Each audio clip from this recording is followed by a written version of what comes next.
अस्सलाम वालेकुम स्टूडेंट्स, उम्मीद है आप सब लोग खैर ऑफिस से होंगे। In the previous lecture, we have studied the traditional new classical growth model, which was presented by Professor Robert Solow and further amended by Swan. So it is also named as Solow and Swan model. मैं थोड़ा सा briefly previous model को explain कर देता हूँ। उतनी देर में जो हमारे साथी हैं वो ज्वाइन कर लेंगे। देन जो है हम आज का जो लेक्चर है वो स्टार्ट करते हैं। Solow model basically estimated the impact of saving growth, population growth, and technological progress on GDP growth rate. According to Solow growth theory, these three saving, population or labor, and technological progress are the important determinants of GDP growth rate. And he found the impact of these variables on GDP growth rate and finally found that saving leads to increase in the GDP growth rate, but this growth is temporary. Economy gets back to its previous equilibrium in the long run.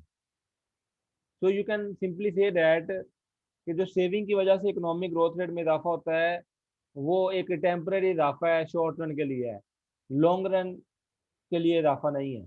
Long run में economy अपने previous equilibrium पे आ जाती है according to Solow and Swan model.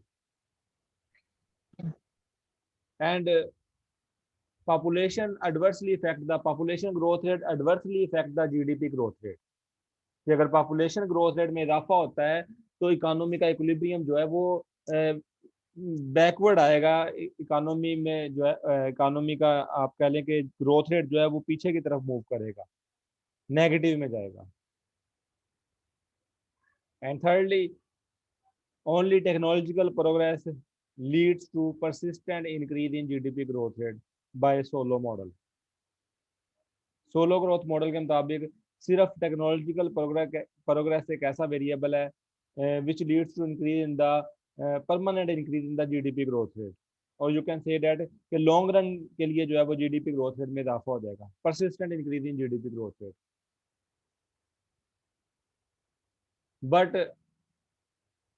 but solo growth model takes technological अस्सलाम वालेकुम sir जी, exogenous excuse me variable. जी बेटा, sir screen show नहीं हो रही। बेटा मैं प्रीवियस लेक्चर एक्सप्लेन कर रहा हूँ ना ब्रीफली ज़रा, दैट्स व्हाई मैंने स्क्रीन शेयर नहीं की। जो जैसे मैं रिसेंट लेक्चर स्टार्ट करूँगा मैं स्क्रीन शेयर कर दूंगा। ये थोड़ा सा प्रीवियस लेक्चर एक्सप्लेन कर रहा था मैं।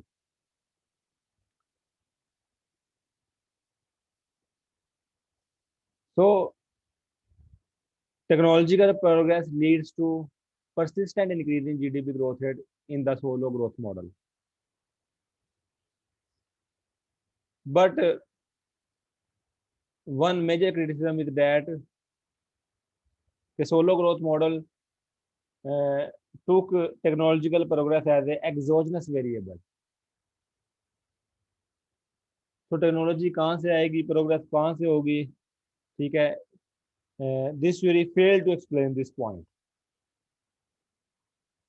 So today we are going to start the another growth theory which was presented by Professor Ragnar Nurse and further amended by Professor Roden Rosenstein, named as a balanced growth theory.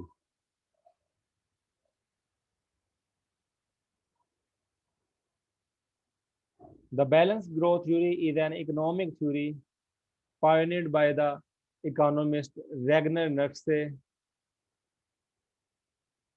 whose period was 1907 to 1959.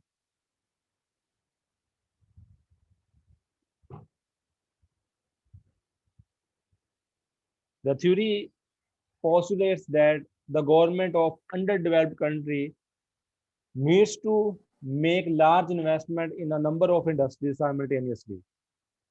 This will enlarge the market size, increase productivity, and provide an incentive for the private sector to invest. Basically, balance growth theory के मुताबिक under developed economy की government को चाहिए कि वो large investment करें in a number of industries, in a number of sectors as well, कि ऐसा ना करें कि कुछ इंडस्ट्रीज को या कुछ सेक्टर्स को जो है वो प्रेफरेंस दी जाए, ऐसा ना हो। नंबर ऑफ इंडस्ट्रीज सिलेक्ट करें without any selection, without any differentiation, और उनमें इन्वेस्टमेंट की जाए। इससे एक तो मार्केट साइज एक्सपेंड होगा, उससे दूसरी तरफ प्रोडक्टिविटी एक्सपेंड होगी। और ऑब्वियसली जब आप पब्लिक सेक्टर में ऐसा करेंगे तो private sector will also invest. So this is what balance growth theory said. Basically वो क्या चाहते हैं कि बैलेंस इन्वेस्टमेंट हो। अगर आप इससे पहले वाली थ्योरी जो हमने लाइक स्ट्रक्चरल चेंज मॉडल अगर आप देखें, लिवर्स टू सेक्टर मॉडल था, या उसके साथ एक और मॉडल था चैंडिस पैटर्न ऑफ डेवलपमेंट। बेसिकली वो मॉडल जो है वो इंडस्ट्रियलाइजेशन को प्रमोट कर रहे थे कि इंडस्ट्रियल सेक्टर में इन्वेस्टमेंट होना चाहिए। एग्रीकल्चर सेक्टर से जो है उसका जो जीडीपी में शेयर है वो श्रिंक होना चाहिए। एग्रीकल्चर सेक्टर से जो सरप्लस लेबर आएगी वो इंडस्ट्रियल सेक्टर में जो है वो एब्जॉर्ब हो जाएगी। इस चीज पे बेस कर रहे थे। लेकिन ये उसके मुकाबला में जो बैलेंस ग्रोथ थ्योरी है ये बेसिकली बैलेंस इन्वेस्टमेंट का कह रही है कि जो बैलेंस इन्वेस्टमेंट अगर की जाए in a wide range of sectors, in a wide range of industries, इससे क्या होगा, प्रोडक्टिविटी में इजाफा होगा, मार्केट साइज एक्सपेंड करेगा, और अल्टीमेटली जो है वो प्राइवेट सेक्टर की जो है वो इसी तरीके से फिर इन्वेस्ट करेगा। और गवर्नमेंट जो है वो अंडर डेवलप्ड इकोनॉमी की वो एक लार्ज इन्वेस्टमेंट करती है, बैलेंस इन्वेस्टमेंट करती है, तो इस तरीके से जो है वो प्राइवेट सेक्टर भी जो है वो सेम वे में इन्वेस्ट करेगा। नर्सेवाद in favour of attaining balance growth in both the industrial and agriculture sector of the economy. जैसे प्रीवियस थ्योरीज में, जैसे मैंने लिवर्स टू सेक्टर मॉडल का नाम लिया या चैंडिस पैटर्न ऑफ डेवलपमेंट का नाम लिया, या इसके बाद कुछ इन्हीं की फेवर में जो थ्योरीज हैं, या फर्दर और भी जो कहते हैं कि इंडस्ट्रियलाइजेशन प्रोसीड होनी चाहिए, इंडस्ट्रियलाइजेशन जो है वो आपको डेवलपमेंट ग्रोथ की तरफ ले जाएगी। उनके मुकाबला में जो बैलेंस ग्रोथ थ्योरी है, it's stress to invest equally invest in both industrial and agriculture sectors of the economy. There must be balanced growth in both industrial and agriculture sector of the economy. ये किसी एक sector को जो है वो preference नहीं दे रहा growth, balance growth theory. वो कहती है कि दोनों सेक्टर जो है इंडस्ट्रियल और एग्रीकल्चर सेक्टर में इन्वेस्टमेंट होनी चाहिए। He recognized that expansion of intersectoral balance between agriculture and manufacturing is necessary so that each of these sectors provides a market for the products of the other and in turn supplies the necessary raw material for development and growth of the other. तो basically balance investment के पीछे logic क्या है कि क्यों जो है वो इक्वल इन्वेस्टमेंट होना चाहिए, बैलेंस इन्वेस्टमेंट होना चाहिए in both sector, traditional as well as modern sector. Obviously हम एग्रीकल्चर सेक्टर को ट्रेडिशनल सेक्टर कंसीडर करते हैं और इंडस्ट्रियल सेक्टर को जो है वो मॉडर्न सेक्टर कंसीडर करते हैं। तो what is the logic behind it के इक्वली इन्वेस्टमेंट होनी चाहिए? द लॉजिक इज दैट कि जितने भी डेवलपिंग कंट्रीज हैं वहां पे जब इनिशियली इंडस्ट्रीज जो है वो डेवलप होती हैं, तो स्टार्ट में वो इंडस्ट्रीज डेवलप होती हैं जिनमें जो ज्यादातर रॉ मटेरियल है वो एग्रीकल्चर सेक्टर का यूज होता है, लाइक कॉटन इंडस्ट्री है, टेक्सटाइल इंडस्ट्रीज है, या अदर लाइक ये राइस इंडस्ट्रीज हैं, शुगर इंडस्ट्रीज हैं।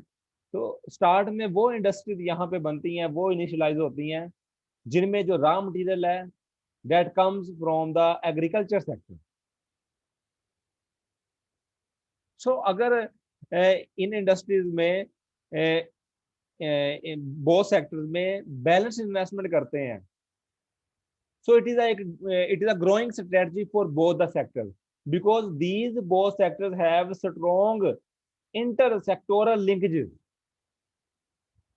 जो कंट्रीज डेवलपिंग से डेवलपमेंट की तरफ जा रहे होते हैं, इनिशियली स्टेबल हो रहे होते हैं, इनिशियली इंडस्ट्रियलाइज्ड हो रहे होते हैं, उन कंट्रीज के देखें ये जो इंटर लिंकेजेस है, इंटर सेक्टोरल लिंकेजेस है, ये तमाम कंट्रीज में होते हैं, डेवलपमेंट में भी होते हैं, डेवलपिंग में होते हैं, लेकिन डेवलपिंग में चूंकि स्टार्ट में जिस तरह मैंने अभी एक्सप्लेन किया, स्टार्ट में वो इंडस्ट्रीज डेवलप हो रही होती हैं, वो इंडस्ट्रीज बन रही होती हैं जिनमें जो ज़्यादा रॉ मटेरियल है वो एग्रीकल्चर सेक्टर से आ रहा होता है। ऐसा तो नहीं है कि स्टार्ट में जो है वो वेपन इंडस्ट्री बनना शुरू हो जाए, स्टार्ट में जो है वो मैन्युफैक्चरिंग इंडस्ट्री बनना शुरू हो जाए, हाईवी, ऐसा नहीं है।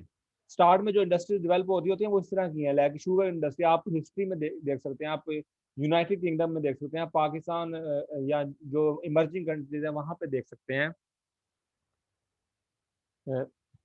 टेक्सटाइल इंडस्ट्रीज है, कॉटन इंडस्ट्रीज है, शुगर इंडस्ट्रीज है, राइस इंडस्ट्रीज है एंड सो ऑन। तो ये जो इंडस्ट्रीज स्टार्ट में डेवलप हो रही होती हैं, इनमें जो रॉ मटेरियल है वो एग्रीकल्चर सेक्टर का यूज हो रहा है। So these countries have strong intersectoral linkages, और जब हम इनमें बैलेंस इन्वेस्टमेंट करेंगे, सो it is a great strategy कि ये दोनों जो सेक्टर्स है वो इक्वली और तेजी से जो है वो ग्रो करेंगे, क्योंकि एक सेक्टर का जो रॉ मटेरियल है वो दूसरी सेक्टर में जो है वो यूज हो रहा है। अगर एक सेक्टर ग्रो करेगा ऑब्वियसली तो वो ज्यादा रॉ मटेरियल प्रोवाइड करेगा, सेकंड सेक्टर जो है वो ऑटोमेटिकली फिर ग्रो करेगा। इसी तरह सेकंड सेक्टर जब ग्रो करेगा, दोनों में बैलेंस इन्वेस्टमेंट कर रहे हैं, तो फर्स्ट वाला ऑब्वियसली जो रॉ मटेरियल आ रहा है उसको अब्जॉर्व कर सकेगा। आप देख सकते हैं कि एग्रीकल्चर का जो रॉ मटेरियल है वो इंडस्ट्रियल सेक्टर में यूज हो रहा है, कॉटन है, राइस है, शुगर केन है। इसी तरह इंडस्ट्रियल सेक्टर का जो प्रोडक्शन है वो इधर यूज हो रही है, लाइक फर्टिलाइजर है, पेस्टिसाइड्स हैं, ट्रैक्टर्स हैं, हार्वेस्टर्स हैं, वो इधर यूज हो रहे हैं। सो these both sectors has strong intersectoral linkages. So that's why Professor Naqvi suggested that there must be balanced growth in a wide range of sectors, in a wide range of industries.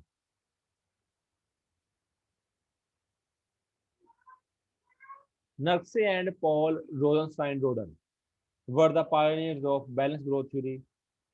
Naqvi has also clarified the various determinants of market size and puts primary focus on productivity. Professor नक्शे ने इसके अलावा market size के determinants भी explain किए, और obviously अपना जो फोकस है वो प्रोडक्टिविटी पर ज्यादा रखा। According to him, if the productivity level rise in a less developed country, it's market size will expand and thus it can eventually become a developed economy. अब देख लें कि resource, country size, country area, labour या resource में सारे आ जाते हैं, land, labour, capital, ये इतना मैटर नहीं करते जितना प्रोडक्टिविटी मैटर करती है। आप डिफरेंट इकोनॉमीज को देखें, आप जापान को देखें, small size economy, economy small size नहीं कहेंगे, कंट्री स्मॉल साइज आप कह सकते हैं, इकोनॉमी तो उनकी बहुत एक्सपेंड हो चुकी है। उनका मार्केट साइज डजंट मीन के डोमेस्टिक मार्केट साइज ये है कि उनकी प्रोडक्ट्स जो है वो वर्ल्ड वाइड कैसे सेल हो रही हैं। तो अगर वो कंट्री स्मॉल है तो इट डजंट मीन कि उनका मार्केट साइज स्मॉल है, उसका मार्केट साइज जो है, जापान है द ग्रेटेस्ट मार्केट साइज। आप देख सकते हैं कि इवन के टोयोटा ब्रांड या होंडा, यूएस एक डेवलप्ड इकोनॉमी है, वहाँ पे भी जो टोयोटा है और यूएस और होंडा है वो ऐसे ही फेमस है जैसे पाकिस्तान में है, वहाँ पे उनकी गाड़ियाँ ऐसी सेल होती हैं। इवन अगर शायद व्हाइट हाउस है तो उधर जो टेलीफोन पड़ा है उसके पीछे लिखा हो made in Japan, may be it is possible. So this is how market sizes expand through productivity. Country small, resource small, but its productivity is very large. So market size expand होगा, productivity expand होगी, ultimately market size expand होगा, और developing economy जो है वो develop बन सकेगी। Apart from this, Naqvi has been nicknamed as export pessimist, as he feels that the finances to make investment in underdeveloped countries must arise from their own domestic country. No importance should be given to promoting export. Basically professor नक्श ने ही विशेष circle of poverty भी present किया था, उसको break करने के लिए इसने बेसिकली बैलेंस ग्रोथ थ्योरी जो है वो प्रेजेंट की थी। और दूसरा ये कि जो प्रोफेसर नक्श से इस पॉइंट को हम क्रिटिसाइज भी कर सकते हैं। प्रोफेसर नक्श के मुताबिक जो अंडर डेवलप्ड इकोनॉमी है, उनकी जो गवर्नमेंट है, उनको चाहिए कि वो जो फाइनेंस करना है या कैपिटल इन्वेस्टमेंट करना है in a wide range of sectors, in a wide range of industries, वो कैपिटल जो है वो डोमेस्टिकली रेज होना चाहिए, अपने कंट्री से ही निकलना चाहिए, अपना कैपिटल होना चाहिए। तो ऑब्वियसली वो ये कहता है कि बाहर से कैपिटल नहीं आना चाहिए। तो ऑब्वियसली हम इसे कह सकते हैं कि ही द एक्सपोर्ट पेसिमिस्ट। सो इसने बेसिकली इतनी इंपॉर्टेंस नहीं दी एक्सपोर्ट को प्रमोट करने के लिए, फॉरेन कैपिटल को बेसिकली इंपॉर्टेंस नहीं दी। वो कहता है जितनी भी इन्वेस्टमेंट करनी है डेवलपिंग इकोनॉमी ने, गवर्नमेंट ने, वो डोमेस्टिक ओन कैपिटल होना चाहिए। So this can also be criticised at the end of this theory. So this is the process of balanced growth. Large scale investment in many sectors simultaneously. Obviously balance growth theory जो है वो किसी एक sector को या कुछ industries को preference नहीं दे रही। वो कहते हैं कि लार्ज स्केल इन्वेस्टमेंट होनी चाहिए in a wide range of industries in spite of traditional or modern sector. Balanced growth theory is treated the both sectors equally because उसके पीछे लॉजिक क्या है? These sectors have strong intersectoral linkages, so there is a complementarity of demand between these sectors. Means that के agriculture sector में जो है वो industrial sector के लिए डिमांड मौजूद है और इंडस्ट्रियल सेक्टर में जो है वो एग्रीकल्चर सेक्टर के लिए डिमांड मौजूद है। तो जब बैलेंस इन्वेस्टमेंट करेंगे, it will increase the size of market and productivity as well through productivity, so economy grows and develop as well. So this is the process of balance growth. यहाँ तक किसी का कोई क्वेश्चन है तो you are free to ask.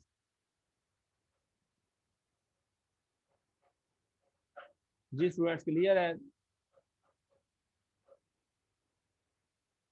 कोई complement देंगे तो मुझे पता चलेगा कि क्लियर है, सुन रहे हैं नहीं सुन रहे हैं। सर बोले। वालेकुम। सर अमेरिका के अंदर अगर देखा जाए तो एग्रीकल्चर सेक्टर में वो टेक्नोलॉजी में सबसे आगे हैं, तो उनकी जो ऑटोमोबाइल कंपनीज हैं इस चीज में वो आगे हैं, तो वो बैलेंस ग्रोथ पे तो नहीं चल रहे ना? हाँ ऑब्वियसली अनबैलेंस भी तो पढ़ना सर आज ही पढ़ा के भेजूंगा। ठीक है। Balance growth theory obviously theory present की थी प्रोफेसर नक्शे ने, तो फॉर डेवलपिंग इकोनॉमीज उसकी अपनी लॉजिक है, उसने लॉजिक भी साथ दी ना, मैंने लॉजिक भी एक्सप्लेन की है कि उसकी लॉजिक ये थी। तो थ्योरी इसके बाद अनबैलेंस ग्रोथ थ्योरी भी आई है, जरूरी नहीं है ऐसा ही हो। हाँ जी लेकिन अगर देखा जाए ना, जो इसकी लॉजिक है इनिशियली जो ग्रोइंग इकोनॉमीज है उनके लिए बहुत सूटेबल, जो इनिशियली ग्रोइंग इकोनॉमीज है। क्योंकि आप देखें कि स्टार्ट में जितनी भी इंडस्ट्री डेवलप हो रही होती हैं वो ऐसी ही हैं, लाइक टेक्सटाइल इंडस्ट्री है या राइस इंडस्ट्री है, शुगर मिल है, इस तरह की। तो जहाँ पे जो रॉ मटेरियल है वो एग्रीकल्चर सेक्टर का यूज हो रहा है। अगर हम किसी एक सेक्टर पे फोकस कर ले, अगर हम सिर्फ इंडस्ट्रियल सेक्टर पे फोकस कर लेते हैं, तो इंडस्ट्रियल सेक्टर में जो रॉ मटेरियल यूज हो रहा है वो सारा एग्रीकल्चर सेक्टर से आ रहा है। तो अगर हम एग्रीकल्चर सेक्टर पे फोकस नहीं करते, ठीक है, तो रॉ मटेरियल कहाँ से आएगा? तो इसलिए अगर जो इनिशियली ग्रोइंग इकोनॉमी है ना, उसके लिए दोनों सेक्टर पे फोकस होना चाहिए। हाँ with the passage of time फिर आप जब जैसे इस्टेब्लिश होने लगे तो फिर अपना आप फोकस ट्रेंड चेंज कर सकते हैं कि कौन सी आपकी प्रोडक्ट्स जो हैं वो आपको ज़्यादा कैश दे रही हैं, वर्ल्ड मार्केट में किसकी डिमांड है, ठीक है, वो फिर ट्रेंड चेंज हो जाता है। जैसे अब ऑब्वियसली आपने यूएसए की बात की, तो यूएसए ऑब्वियसली उसने एग्रीकल्चर सेक्टर को नहीं छोड़ा, वो एग्रीकल्चर सेक्टर से उतनी प्रोडक्शन जरूर ले रहा है कि जो उसकी इकोनॉमी के लिए जो उसे चाहिए, उस इकोनॉमी के लिए जो रिक्वायरमेंट है, हाँ वो उसे अपना सोर्स ऑफ इनकम नहीं बना रहा। सोर्स ऑफ इनकम मीन्स के उसको एक्सपोर्ट करे और बाय से फॉरेन अर्निंग, ये उसकी नज़र में उन प्रोडक्ट्स की वैल्यू नहीं है वर्ल्ड मार्केट में, इसलिए वो अपने लिए उसको जरूर प्रोड्यूस कर रहा है ठीक है। जो ओवर प्रोडक्शन होती है ऑब्वियसली उसको वो सेल कर देता है या डिस्ट्रॉय करता है ओवर प्रोडक्शन को।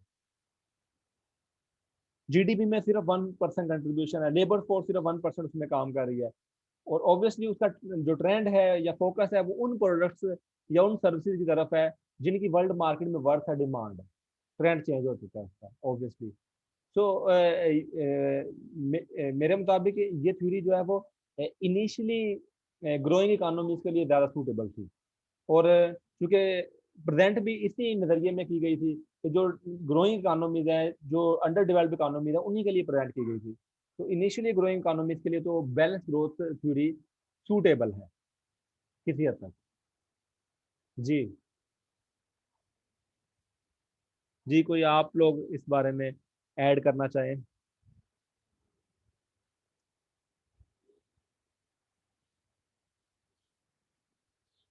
कोई नहीं, चलो ठीक है। Determinants of size of market. Professor Naqse also explained some determinants of size of market. Obviously, size of market is very important. Market size expand होता है तभी आप अपने ग्रोइंग इकोनॉमी से जो है वो फायदा उठा सकते हैं, बेनिफिट्स अवेल कर सकते हैं। Money supply, population, as you know, geographical area, transportation costs and trade barriers as well. Transportation costs आप जानते हैं, trade barriers means tariff, custom duties and excise duty, etc. Sale promotion. Sale promotion obviously it is an important variable in order to increase the market size. Sale promotion की अगर check किया जाए international level पे तो China ने policy adopt की थी जिसमें एक डंपिंग है, सेल प्रमोशन की पॉलिसी, उसका नाम डंपिंग डंपिंग अडॉप्ट की थी कि अपने कंट्री में जो है वो एक्सपेंसिव हाई प्राइस पे प्रोडक्ट सेल कर लेना, जबकि वही प्रोडक्ट जो है वो दूसरे कंट्री में सस्ती सेल कर लेना अपने कंट्री की निस्बत। दिस इज डंपिंग, मतलब अपने कंट्री में 100 रुपए की सेल कर रहे हैं, दूसरे कंट्री में 80 रुपीज की सेल कर रहे हैं in order to capture their markets. ठीक है, वो फिर दूसरे सेलर को, उन कंट्री के सेलर को आउट ऑफ बिजनेस कर देते हैं और फिर वहां पे फिर मोनोपली एंजॉय करेंगे। तो this is the strategy, sale promotion strategy है ये भी, dumping as adopted by China and productivity. So these are the variable that may help to expand the market size. So you can also criticize on this theory. जैसे अभी USA का आप कहकर किसी भी वे में आप क्रिटिसाइज कर सकते हैं। मैं थोड़ा सा आइडिया देता हूँ आपको और कुछ पॉइंट पे मैं क्रिटिसाइज करना चाहता हूँ। प्रोफेसर नक्से सेड दैट कि डोमेस्टिकली ऑन कैपिटल होगा जो यूज किया जाएगा फाइनेंस के लिए, बैलेंस इन्वेस्टमेंट के लिए from government side. So developing economy है, अंडर डेवलप्ड इकोनॉमी है, it is impossible to collect huge to invest huge finance in a wide range of sectors, in a wide range of industry. इतना finance, इतना capital आएगा कहाँ से कि हम balance investment कर सकें? तमाम इंडस्ट्रीज में, तमाम सेक्टर्स में बैलेंस इन्वेस्टमेंट गवर्नमेंट की तरफ से की जाए तो इतना फाइनेंस कहाँ से आएगा? और ऊपर से इन्होंने कह दिया कि डोमेस्टिकली ऑन कैपिटल होना चाहिए। तो ये तो लेबर अबंडेंट नेशंस होती हैं, जितनी भी डेवलपिंग इकोनॉमी आप उठा के देख लें, ये लेबर अबंडेंट कंट्रीज हैं। मतलब यहाँ पे लेबर बल्क है, कैपिटल स्केर्स कंट्री है, कैपिटल यहाँ पे कम है, मींस लेबर कैपिटल रेशियो ज्यादा है, लेबर कैपिटल रेशियो ज्यादा है, तो कैपिटल स्केर्स इकोनॉमीज है। तो यहाँ पे कैपिटल क्या कहाँ से आएगा? बैलेंस इन्वेस्टमेंट के लिए, इक्वल इन्वेस्टमेंट के लिए in a wide range of industries और wide range of sector. So this is the criticise from my side. अगर कोई आप पॉइंट देख सकते हैं तो यू कैन आल्सो क्रिटिसाइज। यहाँ तक किसी का कोई क्वेश्चन है तो you are free to ask.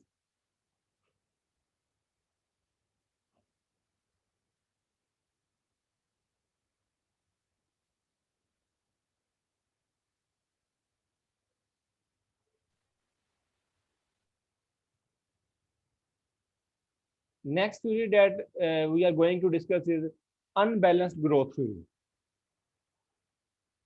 Unbalanced growth theory.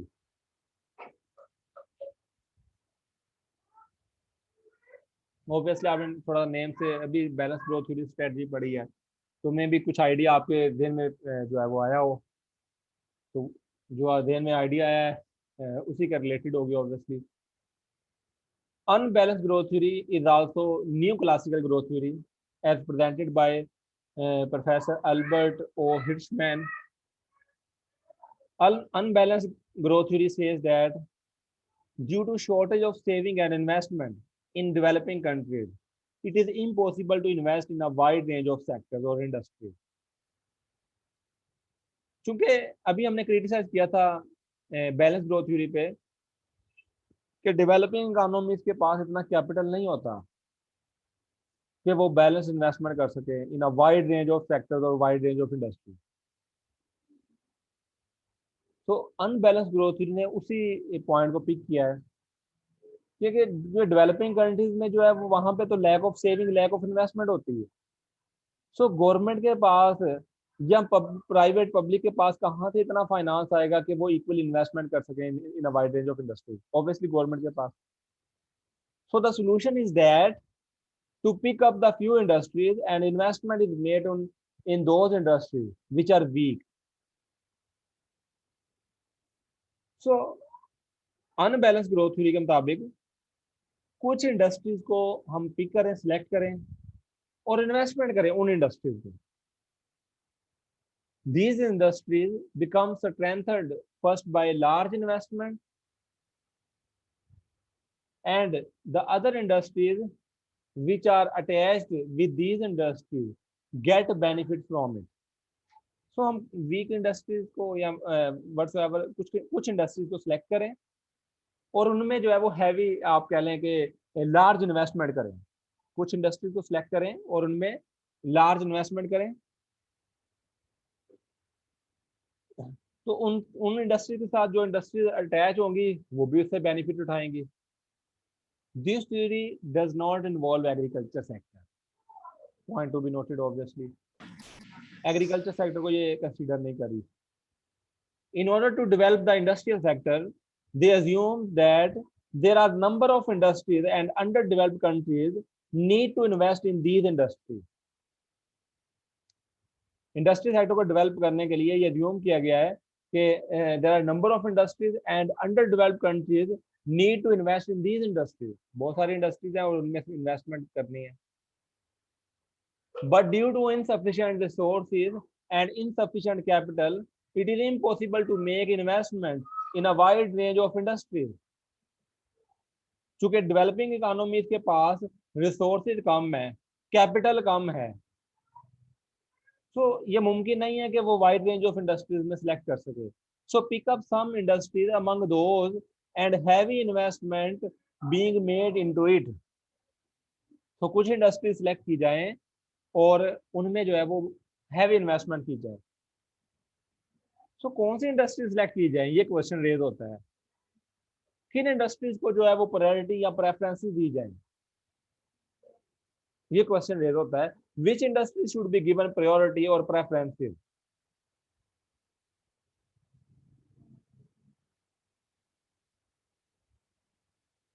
For this purpose, Professor Hirschman introduces the concept of backward and forward linkages. According to unbalanced growth theory, we must calculate the backward and forward linkages of industries, and investment injection should be injected on those industries which have strong backward and forward linkages. Industries को कैसे select किया जाए, किन industries को जो है वो preference दी जाए, किन इंडस्ट्रीज को जो है वो प्रायोरिटी दी जाए? तो प्रोफेसर हिर्शमैन के मुताबिक ऐसी इंडस्ट्रीज सेलेक्ट की जाए जिनके बैकवर्ड फॉरवर्ड लिंकेजेस स्ट्रॉन्ग हो, ज्यादा हो, वो इंडस्ट्रीज सेलेक्ट की जाए और उनमें इन्वेस्टमेंट की जाए, इन्वेस्टमेंट इंजेक्शन उनमें लगाया जाए। The industries which have more backward and forward linkages will be given a status of leadership industry. हम उन इंडस्ट्रीज को जिनके बैकवर्ड फॉरवर्ड लिंकेजेस ज्यादा होंगे हम उनको जो है वो लीडरशिप इंडस्ट्रीज का नाम देते हैं। So what do you mean by backward and forward linkages? Backward and forward linkages mean a mechanism by which we choose the leader of the industry. Let's check out the backward and forward linkages of industry X. how many industries are consuming output of industry X as input. This is forward linkages. And how many industries output this industry X is taking as an input. This is backward linkages. मैं आपको आसान easily जो है वो explain करता हूँ. जैसे एक इंडस्ट्री एक्स है, तो कितनी इंडस्ट्री की आउटपुट को ये X industry as a input use कर रही है. कितनी इंडस्ट्री की आउटपुट को ये एक्स इंडस्ट्री जो है वो एज ए इनपुट यूज कर रही है. This is backward linkage. और फिर इस इंडस्ट्री एक्स इंडस्ट्री की आउटपुट आगे कितनी इंडस्ट्रीज को एज ए इनपुट जा रही है. These are the forward linkages. So ऐसी इंडस्ट्रीज को सिलेक्ट किया जाए जिनके बैकवर्ड फॉरवर्ड लिंकेजेस ज्यादा हों और उसमें हैवी इन्वेस्टमेंट की जाए. ऑब्वियसली अब अगर इस एक्स इंडस्ट्री में हैवी इन्वेस्टमेंट की जाएगी तो वो जिन इंडस्ट्री से रॉ मटेरियल परचेज कर रही है उनसे ज्यादा रॉ मटेरियल परचेज करेगी. तो उसकी वजह से जो बैकवर्ड लिंकेजेस के जरिए इंडस्ट्रीज अटैच हैं वो भी ग्रो करेंगी. और फिर इसका रॉ मटेरियल आगे जितनी इंडस्ट्रीज को जा रहा है, इसकी प्रोडक्शन ज्यादा होगी, वहां पे जाएगा. तो वो फॉरवर्ड लिंकेजेस वाली इंडस्ट्री है वो भी ग्रो करेगी. ये स्ट्रेटजी है इसके पीछे.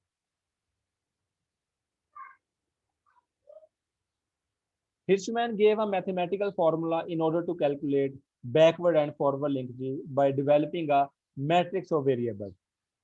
However, the formula is very complicated. So on the basis of this, if any industry has more backward and forward linkages, will be called as leader industry. And thus investment should be made on those industries whose backward and forward linkages are strong. तो यही logic है कि जिस industry के backward forward linkage strong होंगे उन industry को choose किया जाए और उन इंडस्ट्रीज में जो है वो हैवी इन्वेस्टमेंट की जाए. इससे क्या होगा, जो इंडस्ट्री से इंटरलिंकेजेस है वो भी ग्रो करेंगी. This is named as the unbalanced growth theory and process is called leader follower approach. जी स्टूडेंट्स, यहाँ तक कोई क्वेश्चन है आप लोगों का?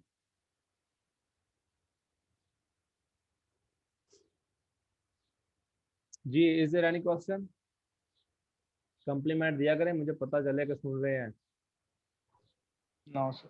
हाँ, जब बाद में आपने कहा ना सर मेरे तो 25 नंबर आए हैं 100 में से, मैंने भी चुप रहा करना, मैंने बोला नहीं करना आगे से. ठीक है, मैंने भी फिर जवाब नहीं दिया करना. क्लियर है सर बिल्कुल. क्रिटिसिज्म, ऑब्वियसली हर थ्योरी पे क्रिटिसिज्म हो सकता है. One of the criticism is that forward and backward linkages might be linked with the external economies and external economies are not reliable. Obviously ऐसा हो सकता है कि जो रॉ मटेरियल हो वो बाहर दूसरे कंट्री से आ रहा हो, या ऐसा भी हो सकता है कि हमारी आउटपुट जो है किसी इंडस्ट्री की आउटपुट जो है उसका रॉ मटेरियल जो है किसी दूसरी आउटसाइड द कंट्री जो है वो एज एक्सपोर्ट हो रहा हो. तो एक्सटर्नल इकोनॉमीज भी ऑब्वियसली इसमें इन्वॉल्व हैं. तो ऑब्वियसली वो तो फिर रिलायबल नहीं है. हम जो डोमेस्टिक डिसीजन है वो कैसे ले सकते हैं? फिर फॉरेन इकोनॉमीज तो वहाँ से परचेज करेंगे जहाँ पे उनको सस्ता मिलेगा और वो स्ट्रेटजी उनकी चेंज हो सकती है. This is very slow process of economic growth and economic development. It is cumbersome process of calculating forward and backward linkages because they are calculating through input output table, and this table has been prepared 2 or 3 times in Pakistan. This is by the Economic Survey of Pakistan. Obviously 2-3 दफा calculate किया गया ये.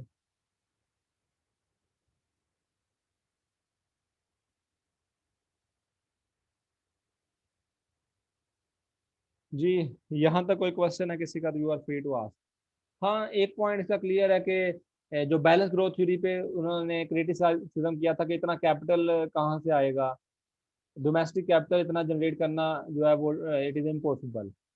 तो उसी base पे अगर देखा जाए तो अनबैलेंस ग्रोथ थ्योरी ने कहा कि कुछ इंडस्ट्रीज को सिलेक्ट कर लिया जाए जिनके बैकवर्ड फॉरवर्ड लिंकेजेस रॉन्ग हो, तो फिर उनमें इन्वेस्टमेंट कर दी जाए. अगर हमारे पास कैपिटल कम है तो कम कैपिटल से जो है वो फिर इस तरीके से काम चलाया जा सकता है. लेकिन अगर फॉरेन इकोनॉमीज इन्वॉल्व हो जाए तो फिर जो है डिफरेंट वेज निकल सकते हैं फिर कैपिटल के। यहाँ तक किसी का कोई क्वेश्चन है तो you are free to ask.